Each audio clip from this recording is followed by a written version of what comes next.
It's Monday, March 29th, 2021, and this is The Inbox with Greg Nibbler.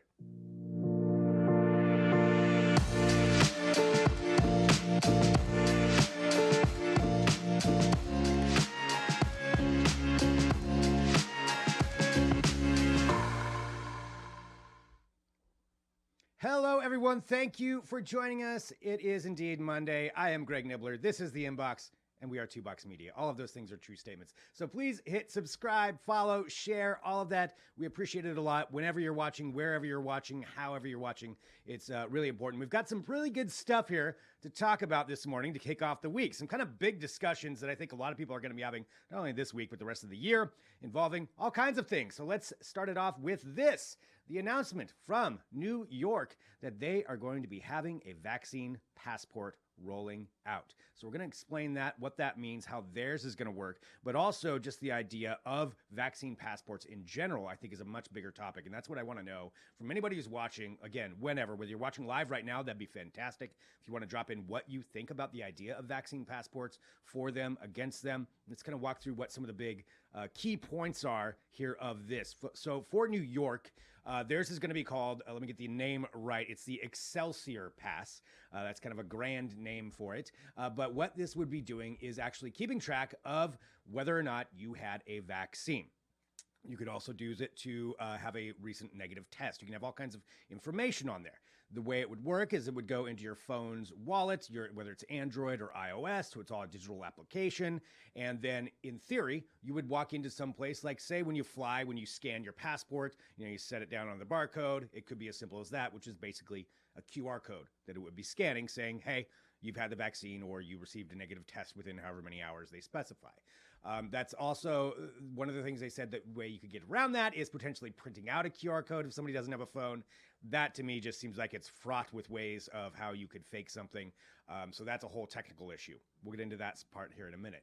This actual pass, the Excelsior Pass for New York, is going to start going into effect on Friday when smaller venues, maybe some restaurants, but really I think they're looking at live performance venues, was a lot of what was implicated in this, would be able to start using this to justify how many people are in there, how many people are in there for their capacity limitations, and then going on to bigger venues. Madison Square Garden has said they're going to be incorporating this in to how they regulate their events. So this Excelsior Pass, at least for New York City, is something that's going to be implemented as far as venues are going to be using it. Now, it's not required. It's not a mandatory thing for everybody to go get this, at least according to the government there. But businesses can decide if they want to utilize it, and I'm sure there's going to be a lot of incentives for them to put something like that in place from a regulation standpoint. So there we go.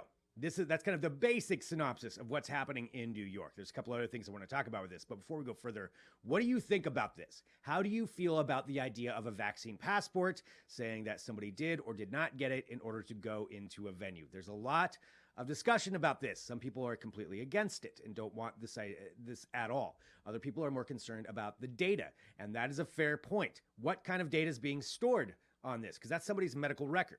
So here's how they're saying this one in particular is going to work. The Excelsior Pass is going to be run by IBM. It's an IBM-based system to where the information, at least according to what they've said, will be stored essentially on a blockchain-style storage format so that no one person can get access to it. It would be unique to you, and then it's not actually keeping anyone's personal record. This is, again, according to the press release. So the actual technical means of how it works, we're going to have to get some more details on that, but that's essentially what it is. So it's stored on blockchain, meaning nobody else can go use it, although if somebody else had your phone, I suppose they could probably do that in some way with that. I don't know how they're going to secure that side of things, but nobody else will be able to download and say, hey, I'm you, and be able to do it that way. So that's how they're saying they would protect the medical information.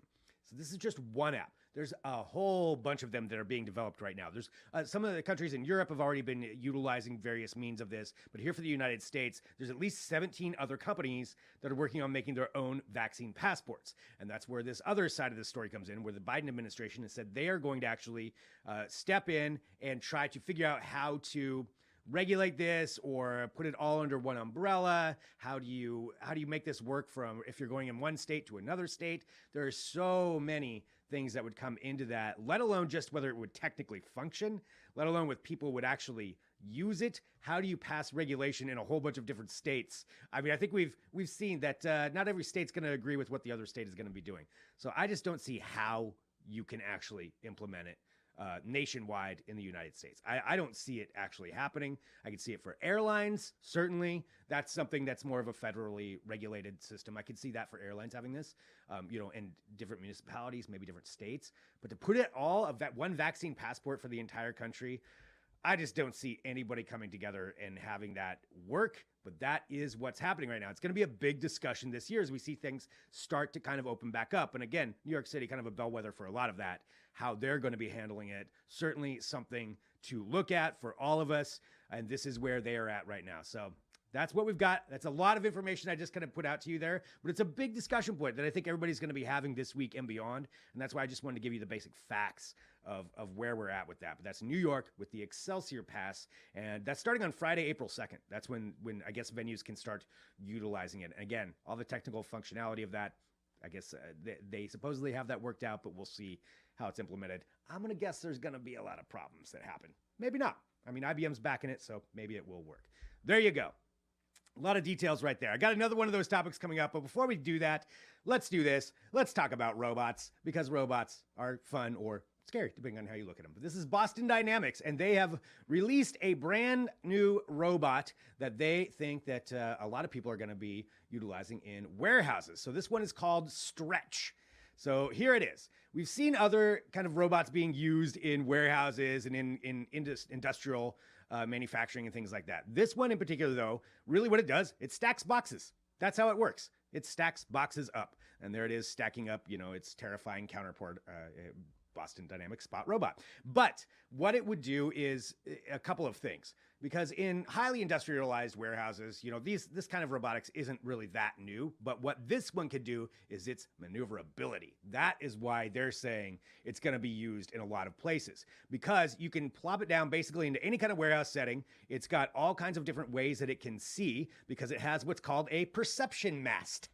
I mean, really the naming of these things. That's its perception mast that you are seeing right there. That's a horrifying word, but that is how it can actually see and understand and detect what it is that's picking up, how it keeps its robot arms from crushing things or throwing a package across the room. It actually knows what it's doing, and it can lift that up. It can put it onto a truck or a pallet or anything else that we would want. And it's got the mobile base, so it can move around anywhere within a warehouse. So you don't have to necessarily have like something specifically designed for it. It will adapt to what it's going into. And that's why they think this thing's going to be a big hit in that kind of field, because there are a lot of different companies that don't have that, really a lot organized for this. And that's where they're kind of looking at it to be their advantage. So the suction pad array is kind of how it picks it up. They can pick up to 50 pounds in weight, at least right now. I'm going to guess they're going to be working on that to make it even bigger. But that is something they have rolled out. Now, we don't have the price on it yet, and you can sign up for kind of an early adopter program to where you can find out more information on it, maybe test it out. There's a lot that's going to be going into that. But this thing, I think the way that you can, modulate it essentially for any environment, that's where they're going to make probably a ton of money, because I think this seems like something that a lot more people are going to want than maybe, the robot dog for right now. But that is what Boston Dynamics has come out, and that is with the Stretch new robot. So check that out. All right. Another thing here, just to cover, and again, what I like to do here on Mondays for the inbox is set you up for what's going to be happening this week. Some of the big topics, big stories that are going to be covered. This one I'm just going to kind of briefly hit you with, but it has to do with something that could have a lot of ramifications for all of us, at least here in the United States. Again, a lot of U.S.-focused news today. So Amazon, and this is in particular their Alabama warehouse. Let me get the name right. It's in Bessemer, Alabama. It's called the BHM1. So this is outside of Birmingham. And what they are doing today is the due date for their employees to vote on whether or not they want to unionize. This is a big deal. And if you follow Amazon on Twitter, or any kind of press releases from them, they have been very vocal and adamant, almost to the point of surprising statements coming from an actual official Amazon account against the idea of unionization. That's not that part's not surprising. How they're going about it is a little bit surprising. So this whole thing it came about because employees at this Alabama warehouse didn't feel that the way that Amazon kind of regulates what they do and tracks what they do is something that they wanted to have. And just to give you an idea too, and I was unaware of how this all worked. There's a couple of terms. I'm sure a lot of you out there have worked in, an Amazon warehouse before, a fulfillment center. There's two different ways that Amazon tracks the metrics of their employees' productivity. And so one is called takt time, which is the average rate at which they perform a task. And the other one is called time off task, which is time they spend not scanning items. So those are the two things that they kind of balance. Apparently, according to employees, bathroom breaks, lunch breaks, water breaks, all of that can sometimes give them a negative rating and will go against the employee. And that's where a lot of it is that the employees are saying they don't agree with that. There was also a pay bump at the start of the pandemic. They took that away. So there's a lot that's going on there. Amazon's got statements out to go against every one of these, as you would naturally assume, because it's, I think, the second biggest employer in the United States. I could have that number wrong, but we all know they employ a lot of people.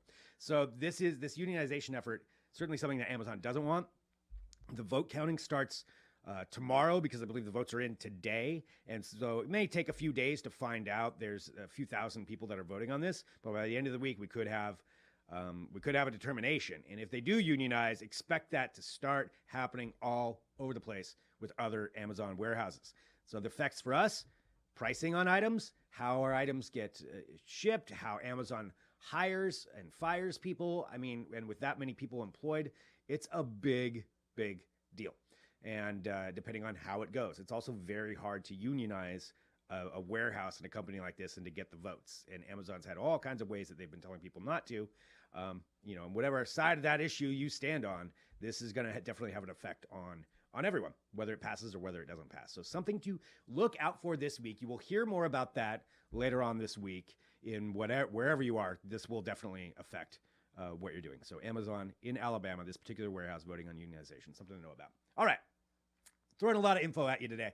I know, but it's important stuff, I think. That's why you can go back and watch this too, and then look up more information about everything that I'm talking about so that you know how to discuss this with other people and have the basic facts of it. So let's do this, though. Let's talk about rockets. I love talking about rockets. SpaceX with the SN11, which is their Starship, and we might get to see a launch of this today.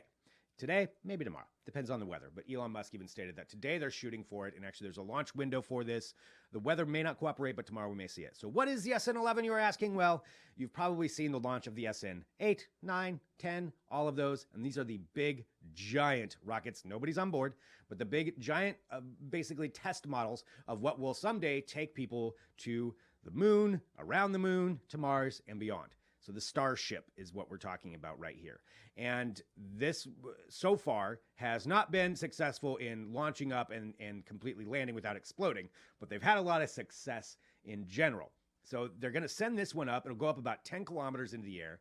It'll turn over onto its side, as it would normally when it's, at least how they're anticipating it, when it would re-land on it, wherever it is, a planet, a moon, or Earth. So it goes to the side like that, and then at the last minute, it kind of goes upright and then plops itself down. The SN10 actually made it all the way through that and was upright on the ground and then exploded a few minutes afterward. Again, nobody's hurt in these. That's why they're doing the testing. They're designed, like if they blow up, that's okay. They're just trying to learn from it. But now the pressure is on to get this one right, because you've had a few tests. They want to get this thing right because there's in particular a date that's coming up that SpaceX is trying to use as a marking point to impress NASA. And that's because coming up here in shortly, in about a month, NASA is going to be selecting 2 companies out of 3 that are bidding to be the ones who are going to get a contract going forward for the human landing system to go back to the moon. So essentially, SpaceX is looking at this as a contract bid, and they've got 2 other companies they're bidding against, and that's why they want to do this. So it's Blue Origin, which is Amazon, and Dynetics, which is a totally different company, and then SpaceX. So they're all bidding on this one particular contract right now. So if SpaceX can make this flashy showing today, they'll be in a good standing. And also, regardless, it is fun to watch this stuff. This is the future of space exploration happening right in front of us. And it's usually the whole thing usually happens within like 10 to 15 minutes, and you get to watch it live. And when it does go live, we're going to be carrying it as part of 2Box Media. TWO Box Media. That's where you can follow us.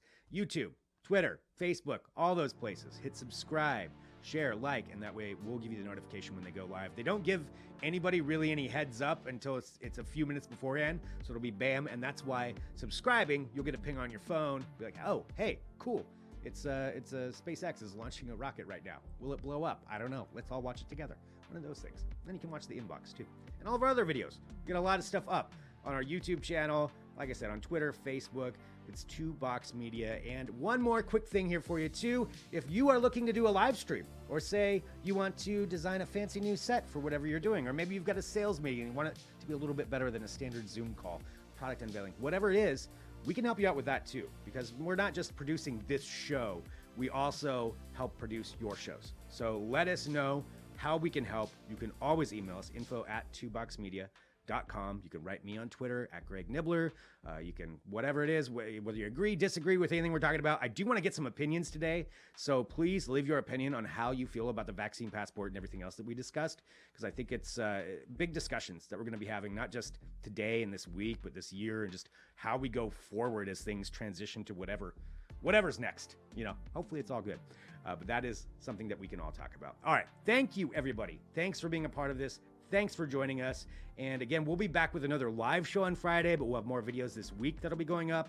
We'll have the SpaceX launch. So follow, like, subscribe, share. On behalf of myself, Greg Nibbler, along with Mike Solis, Jess Serba, thanks for watching The Inbox with Greg Nibbler, in case you didn't hear that one.